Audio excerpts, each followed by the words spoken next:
গোছালে এই জায়গাটা একটু গন্ডগোলে হয়ে যায়। আর শুভ সন্ধ্যা। আজ হচ্ছে মঙ্গলবার সন্ধ্যা। তো তোমরা তো জানো, তোমাদের তো আগের ব্লগটাতে বলেছি আজ তো ভেজ খাই। তোমরা তো এমনি যারা রেগুলার দেখো তা তো জানোই, আগে থেকে দেখছো। তো চলো সন্ধেবেলায় এখন মালাই ব্রেড বানিয়ে দিচ্ছি। প্রথমে বাটার দিয়ে তারপরে ব্রেডগুলোকে ভালো করে সেঁকে এর মধ্যে দুধ দিয়ে দেবো হালকা হালকা করে করে। দুধটাকে অবশ্য করেই ভালো করে ফুটিয়ে জাল দিয়ে নিতে হবে। তো আগেও আমি এটা কীভাবে করি দেখিয়েছি, তো আজকেও বানাচ্ছি, আজও আরেকবার। আজকে আর ওই স্লাইস যে ব্রেডগুলো হয় ওগুলো নিয়ে নিই, এমনি যে কোয়ার্টারের ব্রেডগুলো হয় না, এই ব্রেডগুলো দিয়েই করা হচ্ছে একটু। তো যে একটা পোড়া অংশটা বাদ দিয়ে দিতে হবে। আর এইভাবে একের পর এক এটাতেও পেট ভরে যাবে। সন্ধেকালীন একটু ভালোই, যেহেতু এটা ভীষণ উপকারী আর প্লাস হচ্ছে দুধ আছে, বাটার আছে, তো এটা খারাপ নয়, পেট ভরে যাবে। বাচ্চাদের পক্ষেও ভালো, বড়োদের পক্ষেও ভালো, যে খেতে পারবে। তো যাই হোক, আর একটু মিষ্টির জন্য সামান্য একটু মিষ্টি দিলেই হবে, চিনি দিলেই হবে। আর আমি ওপর থেকে একটুখানি ওর বনবিটা এমনি দিয়ে দেবো। আর এতে চাইলে বিভিন্ন কিছু দেওয়া যায়, চকলেট একদম মেল্ট করেও দেওয়া যায়, আবার একটুখানি কাজু কিশমিশ ড্রাই রোস্ট করেও দেওয়া যেতে পারে, অসুবিধা নেই। যে যেভাবে গার্নিচিং করতে পারে ততই ভালো। তো আমি এভাবে করে দিই ওকে, সেটাই মানে ইদানিং যাবৎ ছেলেটা খুব পছন্দ করলো, তাই আমি বানাচ্ছি। যাই হোক, তো এটা আমার মোটামুটি হয়েই এসেছে। এবার ধরো ওই ব্রেডটার পুরো বাটারগুলো দিয়ে ভালো করে ফ্রাই করে নেওয়ার পর এবার দুধটা উপর থেকে দিয়ে দিচ্ছি আরও সুন্দর করে, একটু যতক্ষণ না এটাকে বেশ ঘন টাইপের হবে। আর পুরো দুধের সাথে পাউরুটিটা পুরো যেন মিশে যায়, যাতে মানে ব্রেডটার সাথে একদম ভিজে গিয়ে একদম, এটা তো অ্যাকচুয়ালি ডেজার্টই হিসাবেই বলা হয়, তো সেই ক্ষেত্রে সেরকমই। আর এটা অবশ্য ঠান্ডা করে খেলে তাও ভালো লাগবে, এমনিও গরম গরমও খাওয়া যেতে পারে। এটা এমনি খুব একটা ভাইরাল খাবার, অনেকেই জানে, এটা হয়তো বানায়ও অনেকে। তো চলো, আমার মোটামুটি এটাকে আরও একটু ভেজাতে হবে, তার জন্য আরেকটু দুধ ওপর থেকে দিয়ে দিলাম।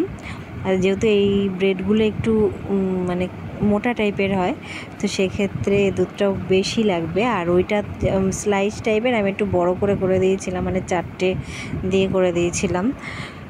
তো সেই ক্ষেত্রে সন্ধেকালীন একটু বাচ্চাদের একটু মোটা খাবার না দিলে একটু ঘ্যান ঘ্যান টাইপের করে, আমার ছেলে তো করেই ঘ্যান ঘ্যান টাইপের, ওই জন্য একটু করা হলো। তো উপর থেকে এই যে দিয়ে দিলাম ওর খাবার রেডি করে। তারপরে আমি চলে এলাম রাতের জন্যে একটু আলু ভাজবো আর পটল ভাজবো। তো সেই ক্ষেত্রে একটু আলু পটল ভাজা হবে, আর পটল সেরমভাবে হচ্ছে না, মানে ছেলে খায় না বলে, তো আলু পটল ভাজা আর ভাত এটাই হবে আজকে। যেহেতু আমি ভেজ খাই, তোমাদের তো বলেইছি, জানোই সে কথা। তো রাত্রেবেলায় ওই আলু ভাতে তো খাওয়া যায় না, আমার ছেলে খেতে চায় না আলু ভাতে, মোট কথা। আর আমি নাই খেলেও ও ছেলে খেতে চায় না, তো সেক্ষেত্রে আমি আলু ভাজাটা করছি। আর যেহেতু অন্য দিন হলে অনেক সময় হচপচ করি, তো আজকে আর হচপচ না, আজকে এমনি প্লেন আলু ভাজা আর একটু পটল ভাজা, ভাত, ব্যাস আমার রেডি। আজকে রাতে এইভাবেই আমরা ডিনার করে শুয়ে পড়ব। তো সকাল হয়ে গেছে, আজ হচ্ছে বুধবারের সকাল, আর আজ হচ্ছে বিশ্বকর্মা পুজো। তো বন্ধুরা, গুড মর্নিং সকলকে জানিয়ে আমার পুজো দেওয়া কমপ্লিট হয়ে গেছে, সব হয়ে গেছে আমার। তার আগে তো স্নান করে বাসি সব কিছু করা হয়ে গিয়েছিলো। এবার কিছু কাজ করবো, মানে এই জায়গাটা না, মানে রেগুলারই একটু ঠিক না করে দিলে এইরকম গন্ডগোলে হয়ে যায়, তো অনেক সময় করা হয় না আমার, অনেক সময় এইভাবে পরিষ্কার করে রাখতে হয়। তো আমি এখন এগুলোকে একটুখানি ঠিকঠাক করে সরিয়ে নড়িয়ে পরিষ্কার করে ঠিকঠাক করে রাখি।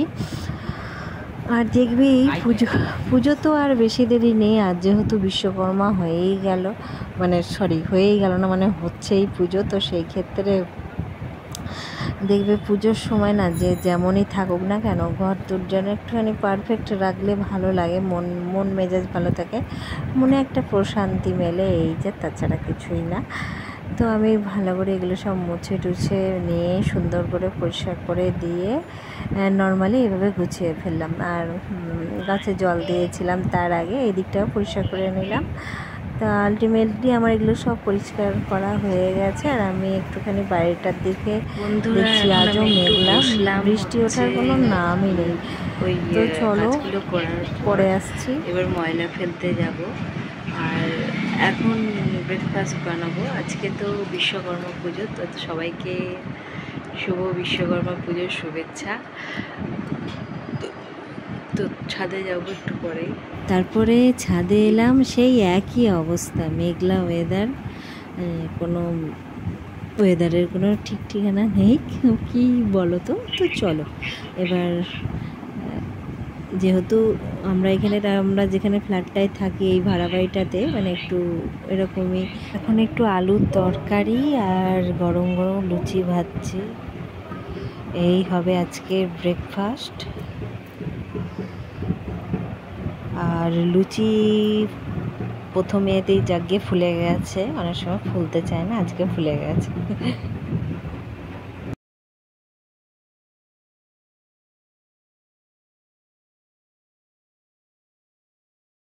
ব্রেকফাস্টটা সবাই সেরে নিই। আর তোমরা ভালো লাগলে ভিডিওটা অবশ্যই লাইক শেয়ার কমেন্ট করে পাশে থেকো।